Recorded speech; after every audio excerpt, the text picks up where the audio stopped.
Okay. So now, again, we're going to move on. So we have these 5 boxes. Again, you can see we are no longer working. As soon as we added that 5th box, we no longer have that symmetrical design. We actually moved on to what is called asymmetrical.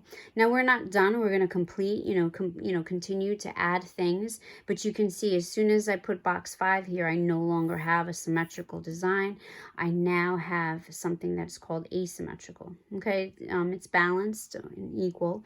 Okay, but it's just not mirror image. All right, so now what we're going to do is create and put another shape. And now this is where I'm going to ask you to kind of just jump in, and you yourself can go ahead and get creative with it. So I am going to ask you to keep it, angular, using your ruler. We're going to put in another shape here. Now in here, we can, if we want to, we can overlap any of these, or, get creative with it. Again, you're going to see what I'm going to do, and then it's going to be up to you. So I'm going to switch back very quickly here to the presentation. And what we're going to do and put in our little design is our emphasis, our center of interest. Okay, so emphasis, used to make certain parts of an artwork stand out. It creates the center of interest or focal point. It is the place in which an artist attempts to draw your eye. So now what we're going to do is go ahead and we're going to put something in this composition here.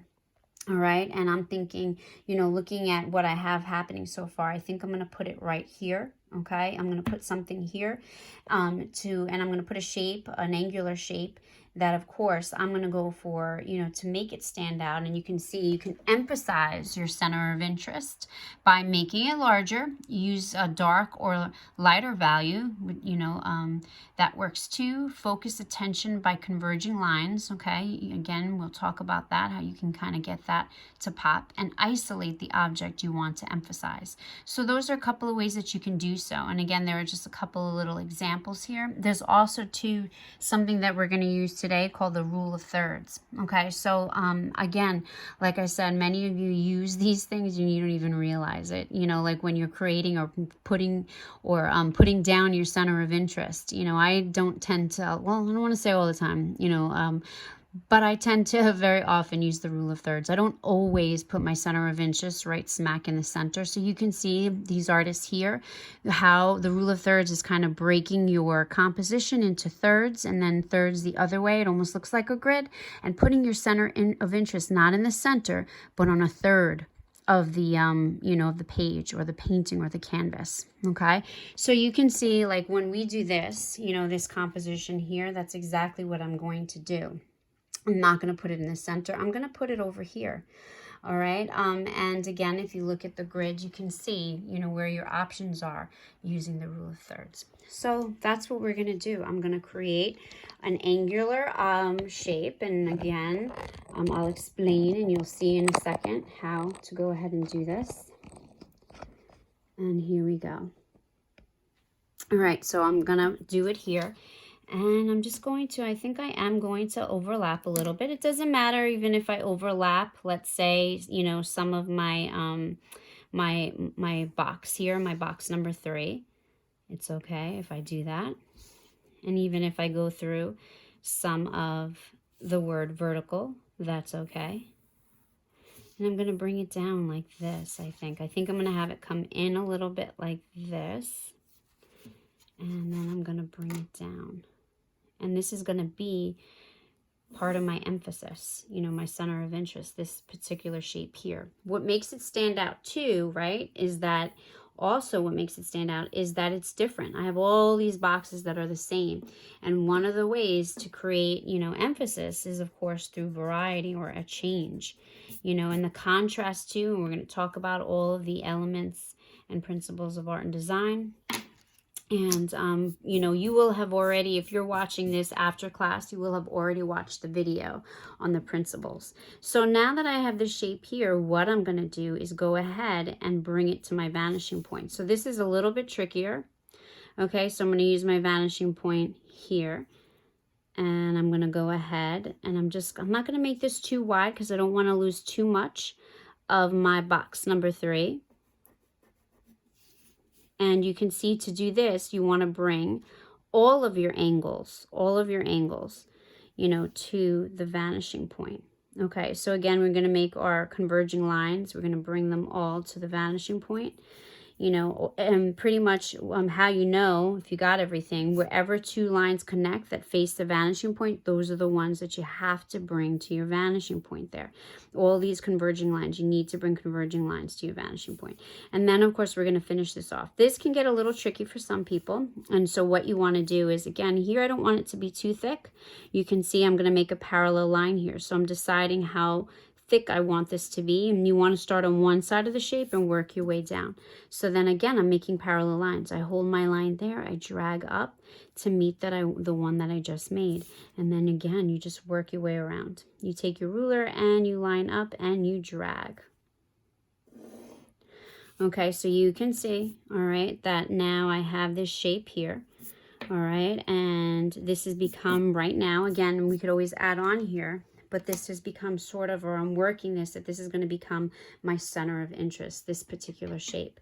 Now we're going to talk about adding different things to this to go ahead and make it a little more interesting.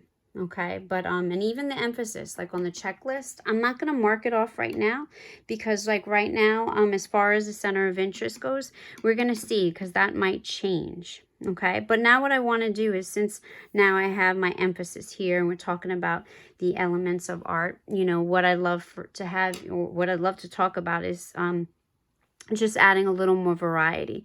So I know, let's look at some of the elements here. Let's go back. Again, when you're creating this, you can see that you're going to kind of, you know, work with it all, you know, right from the beginning, especially even when by deciding, you know, where you're going to begin, you know, how you're going to even hold your page. Okay, so, all right, we know we have line. This one here, as far as elements go, we can mark that off. We took care of line. So now let's look at shape.